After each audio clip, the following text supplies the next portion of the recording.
Thanks, guys, for your interest in goal setting.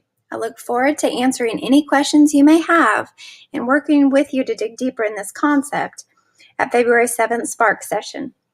So if you're ready, let's begin. All right, so the essential question that's going to be driving our learning today is, why should we have our students set academic goals? Oh, wait! Don't go, please! Very well. Very correct. Oh, no. Thank you, but I just wanted to ask you which way I ought to go. Well, that depends on where you want to get to. Oh, it really doesn't matter. As long as I can... Then it really doesn't matter which way you go. So as you can see, students should know where they are going and what it takes to get there. Once students understand where they are headed, they are more likely to feel that they can be successful and can actually reach the goal. Students' belief that they can be successful at a particular task or assignment is, of course, you all know, self-efficacy. So students who have self-efficacy are more likely to persist in their work and especially more likely to persist in the face of a challenge.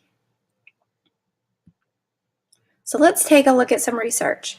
This is research results for goal setting, done by Marzano, Hattie, and others, revealed that goal setting and monitoring of progress on goals have the potential to increase performance. In Marzano's meta-analysis, the expected percentile growth was from 16, as you can see here, to 41. What this means is that a student who receives instruction with clear learning goals, who is encouraged to set personal goals, will likely score 16 to 41 more points than a student who did not have a goal set for a learning target. So it's evident that learning goals and goal setting have the potential to promote positive student growth, which is what we're looking for. All right, so here's what I want to do. I want you all to self-assess where you are with goal setting. So there's a continuum created in a checklist format, and I want you to take a mental note of where you are currently with student goal setting. So let's take a look. So as we see at the bottom, the foundational skill, when we unpack, is that you can unpack your standards into manageable learning targets for your students. And then we move on up to you align tasks to monitor student progression toward learning targets. You communicate the learning targets with your students throughout the lesson. You measure and monitor student growth toward learning targets. And then we see a shift. Students understand the learning targets and where they are on the continuum of mastering a standard. Then students set realistic goals to further their progression toward or exceeding mastery of a standard. That's important there. So they're either progressing toward or exceeding the mastery of a standard. And the last step is students take initiative in reaching their goals and can communicate their mastery level versus just their grade attainment. So take a mental note of where you are currently with your student goal setting. All right, so where do we even start, right? So it's helpful to think of the standards as your final destination. They represent what students need to know or be able to do by the end of their time with you. They are your learning goals, but because mastery of the standards does not happen all at once, you will need to break these standards down into smaller objectives that will guide your day-to-day interactions with your kiddos. These objectives represent the various steps towards mastery and the criteria and evidence that you will collect to ensure that students are indeed making progress. So we can't get around it. We have to unpack the standards. There's just no getting around it. We have to know where we're going from point A to point B so that we can communicate that to our students. It's important that we build criteria for mastery into our learning goals. Effective learning goals will articulate the learning target and will also spell out for students what mastery looks like. So instead of us just being in the know, it's not going to be a secret anymore. The students are going to know all the steps that it takes to attain the mastery. So we will talk about how we can break your learning goals down into discrete steps so that students can take towards mastery. We'll present these steps to students along with a visual, such as a chart, checklist, rubrics, graphic organizer, such as a flow map. And we're going to be using in the Spark session several resources that unpack the standards for you. So we'll at least have a starting place, or you may have your own unpacking tool, but we're going to share some in the Spark session. So what I like about this resource is that it gives the standard along with the anchor for ELA, breaks down the skills and the concepts right here, and then also gives the vocabulary that's essential. But if you look at the bottom, and the question stems are really strong to grow your learners. But what I really like is to see the continuum of where the standard was before 8th grade and where it will be after. So the great thing about standards-based grading is that if the student has gaps, we know where to back up on our continuum. And also, if they come into our class already knowing the standard, then we have room to take them to the next level. And then I'm also going to be talking about in the Spark session how we can unpack math as well. So here's an example of what it takes for, I believe it's 7.RP1. And it talks about how students will continue to work with unit rates from 6th grade. However, it talks about what's now different for this new standard. Again, another great resource. And a lot of you all are familiar with achievethecore.org. And this is the math coherence map. And we'll be talking about if you come in to the Spark session with a math standard, the continuum, we can build and unpack the standards from using the coherence map, which is a really powerful tool. All right, so moving forward, I want you to think back to the continuum we talked about, our own progression, our own brace map, if you will, with this video that we're about to see with a kindergartner who's had her standard unpacked for her. So if you think back to the standards that we talked about for our student goal setting. Sarah, can you tell us how this chart works? We'll point to them and tell us about it. I know nobody's on this, but some people may not be on this. How come? Because some people won't do that because we're in kindergarten. But some people might do that. Good. Now go further up the chart and tell us about the middle of it, Sarah, around the orange crayon. Well, some people sound it out and try and make their letters neat on this one. Good. And what about further up the chart, Sarah? Then what happens? On this one, they try to sound it out. They try to make their letters neatly and try to make the thing right. This is where I am. I sound it out. I try to keep them nicely written. I try to make the right words. I try to keep the letters with a space before they start. And I'm going over to here because it's the last step and I'm over at the 9 step. This is the 10 step. All right, so as you can see, a kindergartner can walk through where they are on their progression. So if you look, that falls under 5. Students understand the learning targets and where they are on the continuum of mastering a standard. What I love about that video clip is when she gets to where she is, if you notice the intonation of her voice, it means something to her. So steps 1, 2, 3, and 4 had to be met in order for her to know where she was going. And again, we're going to talk more about how you can use charts, checklists, graphic organizers, rubrics to communicate to students how they're progressing toward a standard. All right, so, whoops, I got out of there. I'm going to get back to the current slide.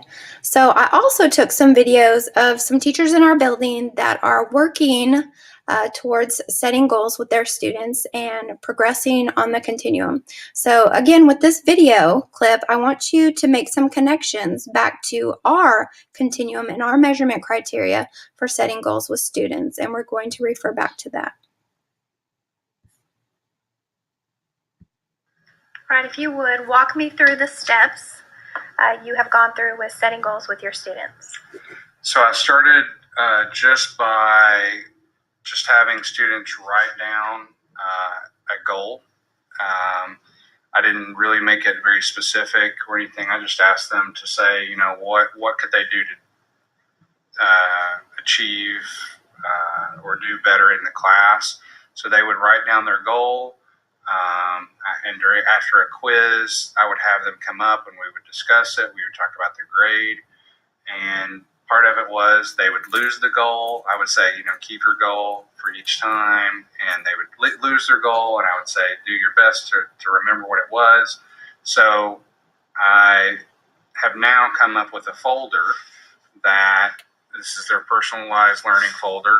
And so I printed off a paper for the SMART goal, and I've gone through with them some about what, that their goal needs to be specific, measurable, actionable, realistic, timely, because, many times they don't know what any of that means. I say, what's your goal? Well, I want to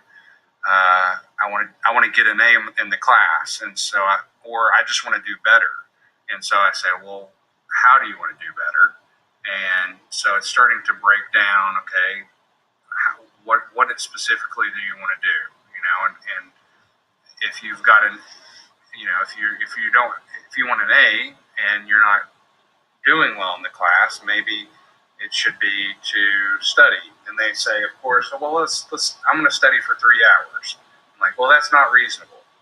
So if you're going from not studying at all to trying to study for 3 hours, that's not going to happen. You're going to get frustrated, or you're not going to do it at all. So I've started trying to break it down so that at least they're able to have a short, reasonable time that they're studying. So, for example, this student said he wants to at least get a B on the next quiz or test. And so his action step is study 5 or more minutes a day. And so for this, and so the next time we have our goal meeting, which will be in about a week, he'll say whether he met his goal or if he didn't meet his goal. And if he met his goal, then he'll make a new goal. And if he didn't meet his goal, then he'll talk about what he could do better to meet that goal next time. So. All right, there's a second part to the clip as well. So I met with Lucius, and we talked the day before, and then we met back again to continue our conversation. So again, be thinking of the continuum that we will be growing on when we're setting our goals.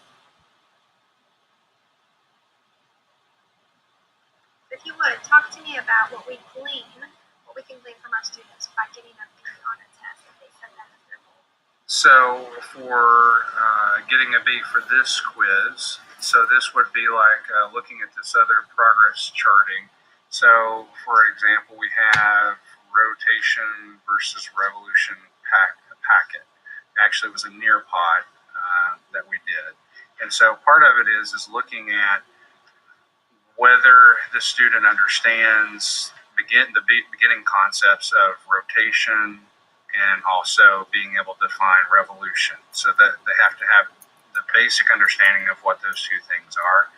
And if they're able to understand that, then they can help them to understand that, rotation has to do with a day and a revolution has to do with a year. And so part of looking to see what their proficiency level is to determine what concept they understand and which concepts they don't understand. So talk to me about if a student gets an 80 for proficiency level, how does that let you know if they need help in rotation or revolution?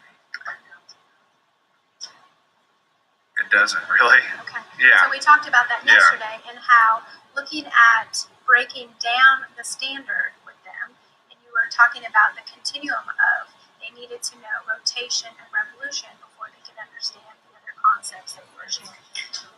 Yeah, and so that's where I from our discussion yesterday, I understood that just by putting their proficiency level, because before they were just putting their grade, and I at least wanted them to understand that they were exceeding the expectations or where on that continuum their proficiency level was.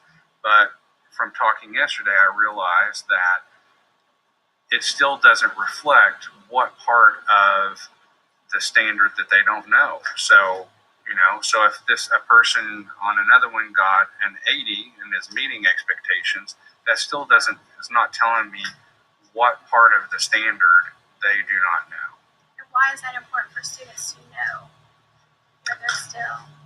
Well, so that they can more easily focus on that area and also take ownership of their learning. So if they are deficient or they don't have that skill, then it helps them to focus in on that, which will then help them with their goal. Right. Because they can focus their attention and their time towards studying for that specific area instead of spending 5 minutes generally might help, but if it's 5 minutes specifically on, say, rotation where they may need more help, then that would help. Right. Going in with your SMART goal of perhaps studying 5 minutes with a particular strategy, note cards or drawing a picture to help them to get towards mastery. Yes. Yeah. Awesome. Thank you. All right, so as you can see, if we look back at our continuum for setting goals with our students, what we're going to have to do is go back. So Lucius talked about unpacking his standards into manageable learning targets. So he had them in his assessments for the students, but the shift comes when students are now part of that, where they are in line with knowing what we know. So it shouldn't be a secret, right? To know where they stand in their learning target. So not just a number, but actually where they fall on the continuum of reaching or exceeding the standard. So again, he's done all his due diligence here, and then he talked about how they couldn't really set realistic goals without knowing what that continuum is. So they're kind of just like shooting. They're working hard, but they don't know exactly what they're working hard in. So I remember having students too that would say, I'm going to study and I'm going to study really hard, but not knowing what they needed to study particularly and specifically couldn't move them on the continuum as efficiently as we wanted them to.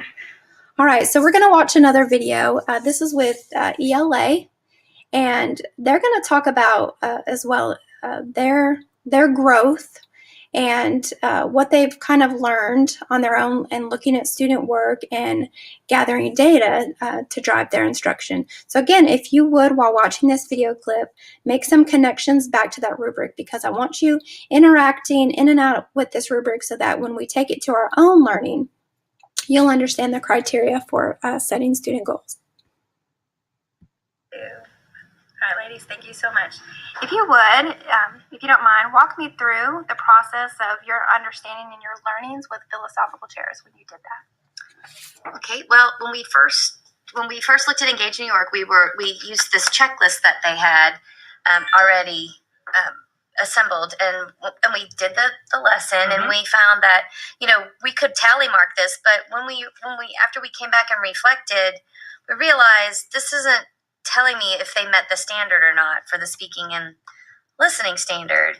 Yes, because what we saw that they were doing is that in the standard it talks about probing and reflecting on what others said in the discussion, and the kids were not doing that. They weren't aware enough that I think this was their learning goal. Yeah, and like this doesn't really say, were you prepared? Did you actually read the materials and have, evidence to support the one side or the other, the thrive or survive?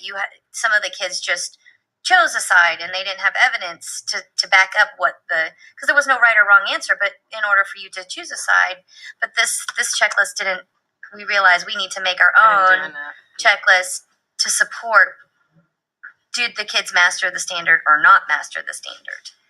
And so, yeah, anytime that we're doing a philosophical chair, Socratic seminar, we're using this standard, and we're trying to make the kids aware of the standard as well. Right. This now we realize too doesn't need to be a secret. They need to know how to be successful for themselves to do a philosophical chairs discussion or a Socratic seminar, which we've moved into, to make sure they can meet these three parts of this one substandard. So how do you think that could help them set goals with their learning towards mastery? if they know what's required, Yes. then they have the opportunity to meet that requirement. It's not a guessing game. They know, have I read the material? Can I find evidence to support my thinking? And then can I listen to another student and then build off of what they said or disagree with what they said and give my evidence to support the thinking? This, when they know what's required and giving them this information so that they can have their own mental checklist or a physical checklist, they take ownership of it. They ask to do these seminars all the time because they really, don't you feel Yeah, and but they have to know this and know how to. If they have those goals, they have to know the pieces of it to make it fit together. So when we talk about personalized learning, how do you think setting goals in this way will help when we get to personalized learning plans? The more practice they have in setting goals and knowing how to meet an objective, it's going to be second nature for them. So I do think it's important that not only that they know that this, like for example, this would be their particular goal, but did they meet this? What parts of this particular goal are they missing? Like I was Mondo, you said that it shouldn't be a secret. Yeah, what am I missing? What am I missing? All right, thank you so much, ladies.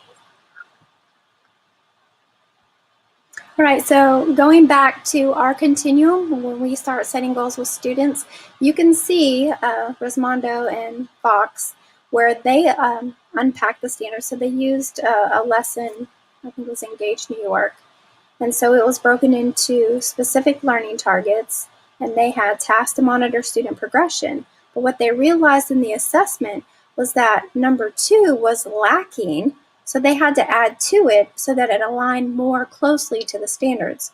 So they could communicate the learning targets now with their students in future Socratic seminars and future philosophical chairs. The next step would be that the students would know those goals. So I love it when they say it's not a secret anymore of how we're assessing and how they're growing on a continuum. So instead of just knowing, hey, you've met the standard, or no, you need remediation, students are going to know exactly where they fall on the continuum. So again, going back to creating lists, flow maps, graphic organizers that visually represent where they're moving so that they can take ownership. So again, moving forward, for them to set realistic goals, they have to know where the end is and progressions of exemplar work to get them there. So I'm really excited because eventually students will take the initiative if they have the roadmap in front of them, so that they won't just be talking about, okay, I got an A, I got a B, or what my proficiency level is, but they'll actually be able to talk about their mastery level. Have they met, are they progressing, or have they exceeded the mastery level for that standard, which is pretty exciting. So in moving forward with this, I want to share a little pep talk that you can give your students, because I know a fear is, okay, they're just going to sit and look at me, and setting goals is hard. But I thought this was a pretty interesting way that you could maybe share with your students to get them wanting to do it.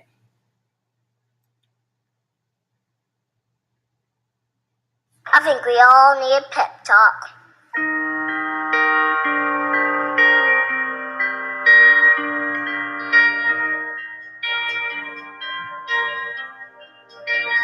The world needs to stop being boring. Yeah, you. Boring is easy. Everybody can be boring, but you're gooder than that. Life is not a game, people. Life isn't a cereal either. Well, it is a cereal. And if life is a game, are we on the same team? I mean, really, right? I'm on your team, be on my team. This is life, people. You got air coming through your nose. You got heartbeat. That means it's time to do something. A poem. 2 roads diverged in the woods, and I took the road less traveled. It hurt, man! Really bad. Rocks, thorns, and glass. My parts broke. Wah! Not cool, Robert Frost. But ones that really were too fast. I want to be the one that leads to awesome. It's like that dude Journey said, don't stop believing. Unless your dream's secret. Then you should get a better dream. I think that's how it goes. Get a better dream and keep going. Keep going, keep going, and keep going. Will Michael Jordan have quit? Well, he didn't quit. No, he retired. Yeah, that's he retired. But before that, in high school, what if he quit when he didn't make the team? He would have never made Space Jam. And I love Space Jam. What will be your Space Jam? What will you create will make the world awesome? Nothing if you keep sitting there. That's why I'm talking to you today. This is your time. This is my time. It's our time. We can make every day better for each other. If we're all on the same team, let's start acting like it. We got work to do. We can cry about it, or we can dance about it. We were made to be awesome. Let's get out there. I don't know everything. I'm just a kid. But I do know this. It's everybody's duty to give the world a reason to dance. So get to it.